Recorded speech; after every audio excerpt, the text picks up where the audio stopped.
उस वक्त क्या नज़ारा रहा होगा।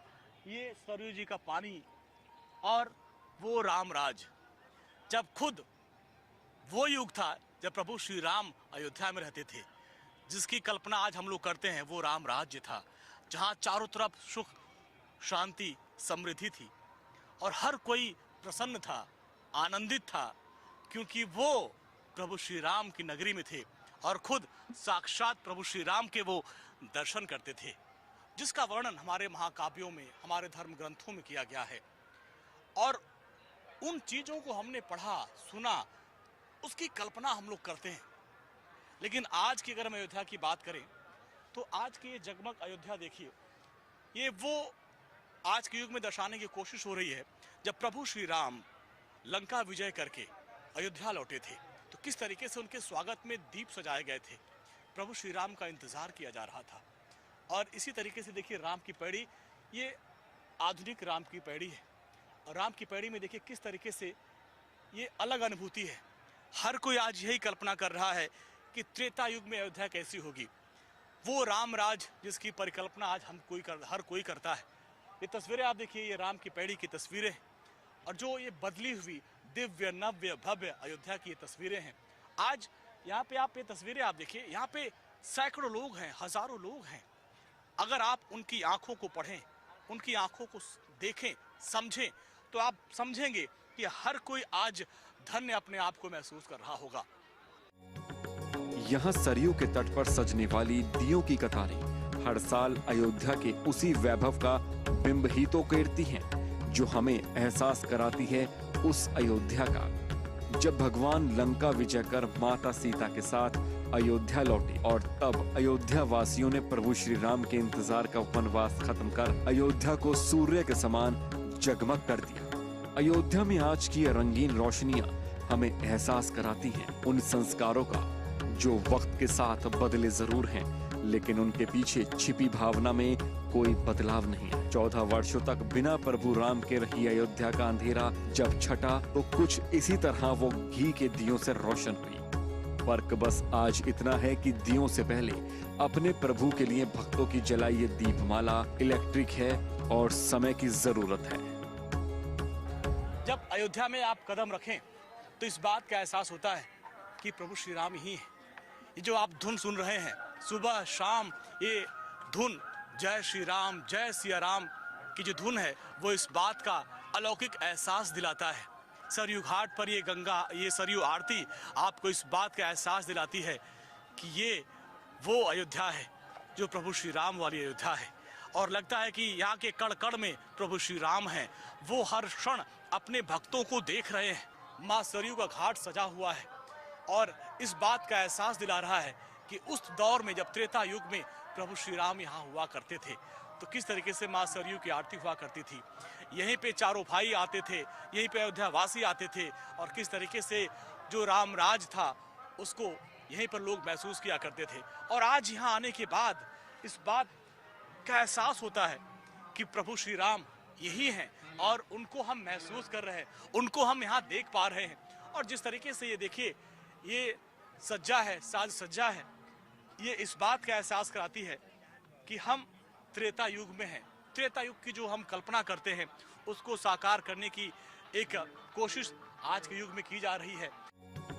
अयोध्या का सौंदर्य उसके इतिहास से झांकता वो समय है जो गवाही देता है हजारों साल पुरानी उस परंपरा का जिसमें अपने भगवान के आने की सूचना है और उसके साथ प्रकृति से कदम ताल करती अयोध्या के श्रृंगार का स्पष्ट संदेश। अयोध्या का आज का ये नजारा आंखों में भले ही बसता हो, लेकिन अयोध्या का इतिहास हृदय में है। दोनों के बीच सेतु बनाता अयोध्या का गौरव पीढ़ी दर पीढ़ी लोगों को यहाँ खींच कर लाता रहा, कभी कर्म के बंधन के मोह में तो कभी मोक्ष की चाह में। अयोध्या से अंजनी सिंह के साथ bureau report, India daily. Ayodhya कैसे बनी, किसने बनाया, किसने बसाया, जैसे प्रश्न भी मन में उठना स्वाभाविक है। ये सब जान लेना जरूरी भी है, लेकिन उससे भी अहम है अयोध्या को रामायण और रामचरितमानस रचने वाले लोगों के, संतों के नजरियों से देखना। इसकी ऐतिहासिकता का जिक्र आखिर इन महाकाव्यों में कैसे किया गया है, आइए ये भी जानते हैं।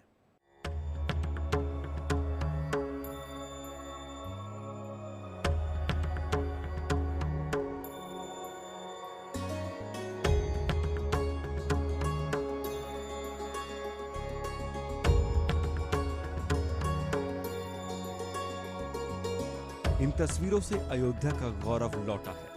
आधुनिकता से इतिहास की ओर ले जाता ये लम्हा याद दिलाता है अयोध्या के उस दौर को जब भगवान राम 14 बरस का वनवास पूरा कर अयोध्या लौटे और अपनी राजगद्दी संभाली। ये सच है कि अयोध्या की पहचान भगवान श्री राम से है, लेकिन अयोध्या का इतिहास भगवान राम से भी पुराना है, जिसका वर्णन हिंदुस्तान के 2 महाकाव्यों में मिलता है। पहला तो रामायण और दूसरा रामचरितमानस। रामायण लिखने वाले महर्षि वाल्मीकि ने इसका जिक्र किया है, जिसमें वो लिखते हैं, कोसलो नाम मुदित सफीतो जनपदो महान निविश सरयू तीरे प्रबुद्ध धन धान्यवान।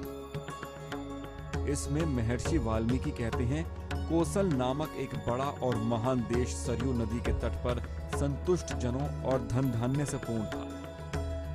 इसके साथ ही अयोध्या नगरी 12 योजन लंबी और 3 योजन चौड़ी थी। इस बात का भी वर्णन मिलता है। अयोध्या की सड़कों पर रोजाना जल छिड़काव और फूल बिछाने का विधान था। अयोध्या नगरी में बाजार, बड़े बड़े तोरण द्वार और नगरी की रक्षा के लिए अच्छे शस्त्र और यंत्र भी मौजूद थे। इस नगरी में गहरी खाई और दुर्गम किले थे। इसी वजह से इस नगरी को कोई भी शत्रु छू भी नहीं पाता था। आज के युग में महिला सुरक्षा की बात हो कि आज के युग में महिलाएं कितनी सुरक्षित हैं, उसको लेकर खूब डिबेट होती है, खूब चर्चा होती है। लेकिन प्रभु श्री राम के राज में यानी त्रेता युग में महिलाओं को लेकर क्या दशा थी, अब आप देखिए कि उस युग में महिलाएं कितनी स्वतंत्र थी, किस तरह की महिलाएं और उनकी जीवन शैली क्या थी। इसको लेकर महर्षि वाल्मीकि जी ने जो अपनी रचना रची थी रामायण, उसमें उसका जिक्र किया था। और इस वक्त मैं अयोध्या में हूँ और महर्षि वाल्मीकि रामायण भवन है। हालांकि इस वक्त ये बंद है, लेकिन फिर भी ये भवन अपने आप में बहुत कुछ कहता है, बहुत कुछ व्यक्त करता है। और महर्षि वाल्मीकि ने भी अपने महाकाव्य में लिखा था कि रामराज के युग में जो महिलाएं थी वो स्वतंत्र थी और अब इस नगर में वो स्वतंत्र रूप से विचरित किया करती थी। त्रेता युग की जो अयोध्या थी, उस अयोध्या नगरी की गलियों में महिलाएं उस दौर की स्वतंत्र विचरित किया करती थी। वाल्मीकि जी लिखते हैं अपने ग्रंथ में, महाकाव्य में, कि उस दौर की जो महिलाएं थीं वो अति सुंदर हुआ करती थी, रूपवती हुआ करती थी और वो स्वतंत्र थी, हर जगह विचरित करती थी। उन्हें अपने वर चुनने की स्वतंत्रता थी और वो पूरे नगर में भ्रमण किया करती थी। महर्षि वाल्मीकि जी लिखते हैं कि वो उस दौर में सिर्फ महिलाओं के ही नाट्य कार्यक्रम होते थे, नाट्य भवन हुआ करते थे, यानी महिलाएं स्वतंत्र थी, उस दौर में नाट्य किया करती थी। वाल्मीकि जी के अनुसार अयोध्या नगरी में कुओं में जल गन्ने के रस के समान भरा हुआ था। पूरी नगरी में जगह जगह उद्यान बने हुए थे। इस नगरी में कोई भी गरीब नहीं था। अयोध्या के नगरवासियों के पास धन धान्य और पशुधन आदि की कोई कमी नहीं थी। महर्षि वाल्मीकि ने जिस अयोध्या का वर्णन किया है वो अयोध्या नगरी बेहद समृद्ध थी। सिर्फ महर्षि वाल्मीकि ही नहीं, रामचरितमानस जैसे महाकाव्य रचने वाले तुलसीदास ने भी अपनी पुस्तक में अयोध्या का जिक्र किया है। रामचरितमानस में तुलसीदास जी ने भी अयोध्या नगरी का बड़ी भव्यता के साथ वर्णन किया है। तुलसीदास ने प्रभु राम की अयोध्या नगरी का वर्णन बड़े ही भक्ति भाव से किया है। राम धामदापुरी सुहावनी, लोक समस्त विदित अति पावनी, चारी खानी जगजीव अपारा, अवध तजय तनु नहीं संसार। गोस्वामी तुलसीदास रामायण के बालकांड में लिखते हैं कि प्रभु राम की अयोध्या नगरी मोक्षदायिनी और परम धाम देने वाली थी। जिस जीव की मृत्यु इस नगरी में होती थी उसका संसार से बेड़ा पार हो जाता था और फिर कभी संसार में जन्म नहीं लेना पड़ता था। प्रविश नगर की जय सब काजा, हृदय राखी कौशलपुर राजा। जब अयोध्या और प्रभु श्री राम की बात हो और ऐसे में गोस्वामी तुलसीदास जी का जिक्र ना हो तो इसके बिना ये पूरी कहानी अधूरी लगती है। गोस्वामी तुलसीदास जी ने महाकाव्य रामचरितमानस की रचना करके राम जी के इतिहास को, राम जी के भाव को आज भारत के कोने कोने तक, हर राम भक्त तक पहुंचा दिया। गोस्वामी तुलसीदास जी ने रामचरितमानस की जो रचना की उसको आज हर कोई पसंद करता है, और तुलसीदास जी ने भाषा की जो बाधा है उसको भी खत्म कर दिया। गोस्वामी तुलसीदास जी ने अवधि में इस महाकाव्य की रचना की, जिसको आज भोजपुरी वाला भी पढ़ता है, जिसको आज हरियाणा वाला भी पढ़ लेता है, जिसको आज हर लैंग्वेज में बोलने वाला इस महाकाव्य को पढ़ता है, और जिसके जरिए वो प्रभु राम को अपने करीब पाता है। इस वक्त अयोध्या नगरी में गोस्वामी तुलसीदास जी की प्रतिमा इस बात को दर्शाती है कि जिस तरीके से आज उन्होंने अपने महाकाव्य के जरिए प्रभु श्री राम और इस रामायण को जग जग तक, हर जन जन तक पहुंचाया, वो आज अयोध्या में उनकी मूर्ति विराजमान है। और किस तरीके से उन्होंने इस महाकाव्य को रच के इसको लेकर एक इतिहास बना दिया और पूरी दुनिया में रामायण को प्रचलित कर दिया, और रामायण पे सीरियल भी बने और इसको लेके तमाम धारावाहिक भी बने, और जिसके लिए गोस्वामी तुलसीदास जी को इसका श्रेय जाता है।